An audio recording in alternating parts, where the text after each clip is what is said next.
Valentin a 22 ans. Il est porteur du syndrome d'Asperger, une forme d'autisme de haut niveau. Il effectue un stage de 6 mois au service Big Data de BNP Paribas Personal Finance. Je dois catégoriser des incidents survenant dans des applications de la BNP afin d'améliorer le temps de résolution de ces incidents. Le stage de Valentin a été possible grâce aux démarches et l'accompagnement effectués par l'association à l'emploi Asperger. J'ai passé ma carrière dans le monde de la finance, ça m'a donné la possibilité de bien comprendre le monde de l'entreprise avec ses objectifs, ses points, les éléments importants qui sont les drivers d'une personne qui manage une entreprise, c'est-à-dire à la fois l'efficacité et la cohésion sociale à l'intérieur de l'entreprise. Parce que ce qu'on essaye de faire, c'est de mettre en lien la personne qui a ce type de handicap avec la notion de cette importance à la fois de rentabilité et de cohésion sociale à travers l'entreprise. On travaille sur des méthodes de thérapie cognitive et comportementale pour principalement focuser sur les habiletés sociales, les relations aux autres, décoder le monde de l'entreprise en lien avec leurs problématiques individuelles. On a besoin à la fois de professionnels de l'autisme. On a besoin de gens qui connaissent très bien l'autisme Asperger et l'autisme de haut niveau, mais on a surtout besoin de gens également qui connaissent très bien le monde de l'entreprise.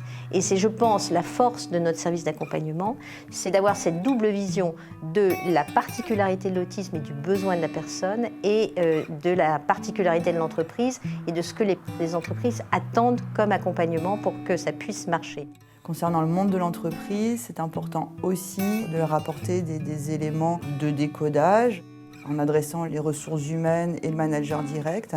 Et si l'intéressé en est d'accord, c'est très utile et très intéressant de faire des sensibilisations du collectif de travail de manière à apporter un décodage sur des attitudes qui ne sont pas forcément standards et qui peuvent générer des bizarreries et de l'incompréhension. Donc ça permet de détendre l'atmosphère et de rendre les choses plus opérationnelles. Et on a pu voir, d'après toutes les sensibilisations qu'on a faites, que ça fait sens et que c'est très utile.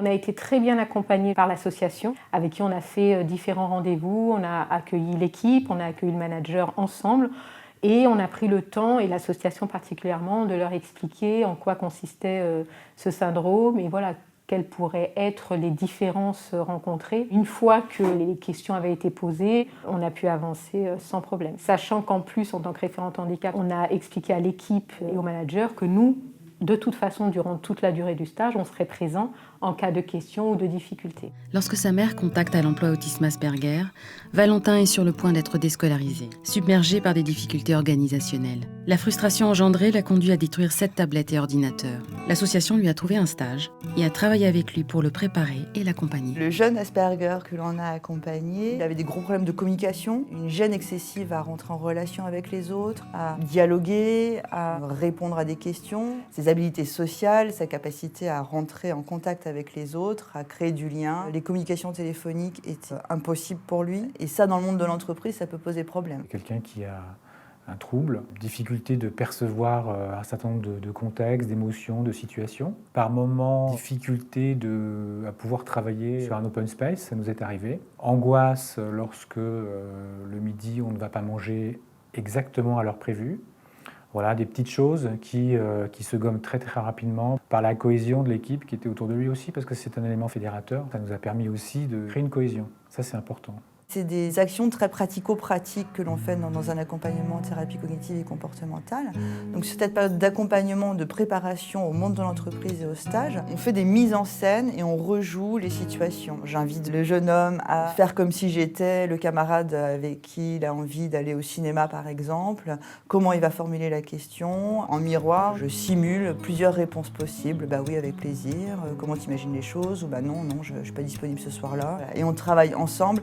Comment construire un discours, même quand on est déçu par la réponse, et ne pas être débordé par l'émotion qui nous submerge de déception et de frustration. Comment on peut rebondir là-dessus? Comment on peut dire « Ah bah c'est dommage, est-ce qu'on peut envisager une autre date ?» par exemple. Je me souviens d'une séance où il est arrivé, mais avec un sourire incroyable, parce qu'il avait été invité à une soirée d'anniversaire à un restaurant. Et ça, je pense que ça lui était jamais arrivé d'être invité. C'est sur ces belles réussites qu'on a pu capitaliser sur l'intérêt des échanges, qu'est-ce qu'on se dit dans la conversation, pour pouvoir le reproduire après dans le monde de l'entreprise où voilà, on ne vient pas que pour travailler, mais il y a aussi des échanges avec les collègues dans un cadre précis d'injonction par rapport au travail, mais aussi des moments informels où on doit bavarder. Et ça, c'était impossible pour lui.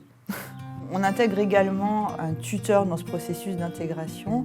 Le tuteur est généralement un collègue motivé et intéressé par le sujet, qui a une appétence et qui a une envie de pouvoir aider le salarié collègue. L'association nous avait fait certaines préconisations que nous on a suivies à la lettre. Je me suis mis en lien avec le manager qui a constitué une équipe, qui a ouvert au volontariat donc un tuteur. J'ai travaillé avec elle en lui mettant par écrit tous les incontournables qu'il fallait mettre en place. Par exemple, la cantine qui est particulièrement bruyante, on s'était dit qu'on allait éviter les heures de rush et peut-être aller déjeuner à des heures précises et en amont de la foule.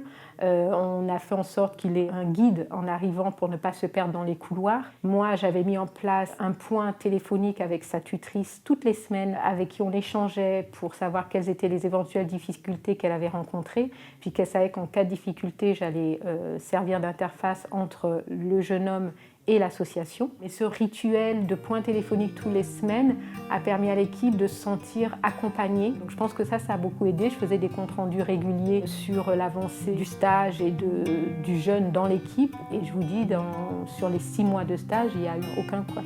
Ce tuteur a eu cette mission d'anticiper, de détecter et de régler tous ensemble ces éléments de stress. Et ce qui s'est passé, c'est que comme ce sont des bureaux qui sont libres, en fait, il n'y avait pas les noms sur les portes, où les gens viennent s'installer là quand c'est disponible.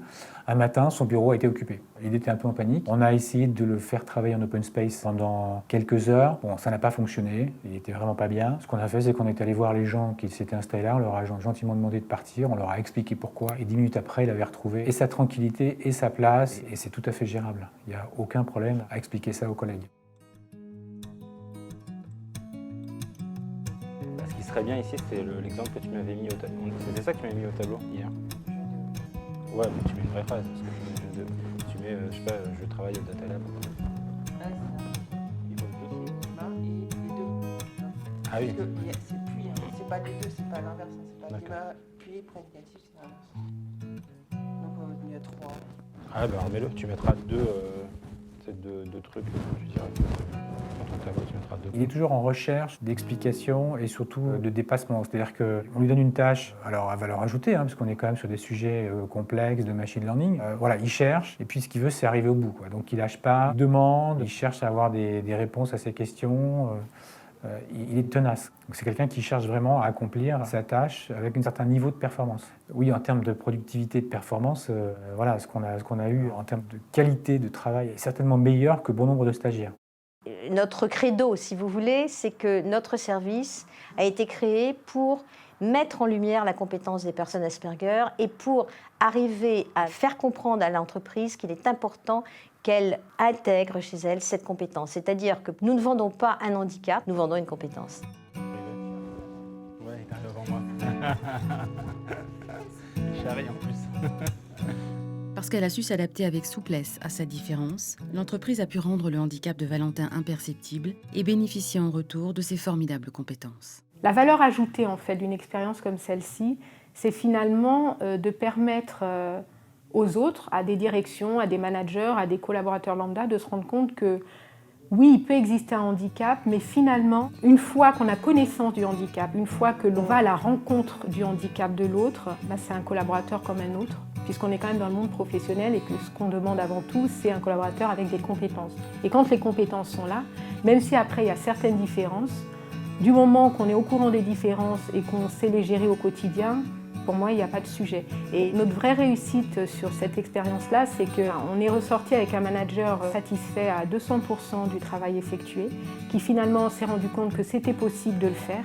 Une équipe qui a été enchantée d'accueillir ce jeune homme, qui a eu un collègue qui travaillait tout aussi bien que lui. Donc comme quoi, c'est possible de le faire en entreprise. Ce stagiaire nous a aussi permis de nous focaliser sur quelque chose qui n'est pas forcément notre travail quotidien, mais qui donne du sens, qui donne de la cohésion. Être bienveillant vis-à-vis de l'autre, c'est quelque chose de positif. Sans tomber dans le misérabilisme, c'est pas le sujet. Ça coûte rien et au contraire, ça renforce les liens qu'on peut avoir entre nous, parce qu'on se découvre les uns les autres sous des facettes qu'on n'a pas l'habitude de partager. Et quelque part, ça peut révéler, ça peut rapprocher. Et ça, cette cohérence, alors elle est infime, elle est ténue, mais elle est réelle, elle est profonde. Donc au sein de l'équipe, oui, sur le petit groupe, quand on a accueilli ce stagiaire, je dois dire que au bout de quelques mois, on ressort un peu transformé. Ce connaît mieux, on est dans une logique positive où en plus on a dépassé nos limites en termes de productivité tous ensemble. Ça c'est clair, hein, je pense qu'il faut le dire. Et c'est ainsi qu'à l'issue de son stage, Valentin a été embauché par BNP Paribas.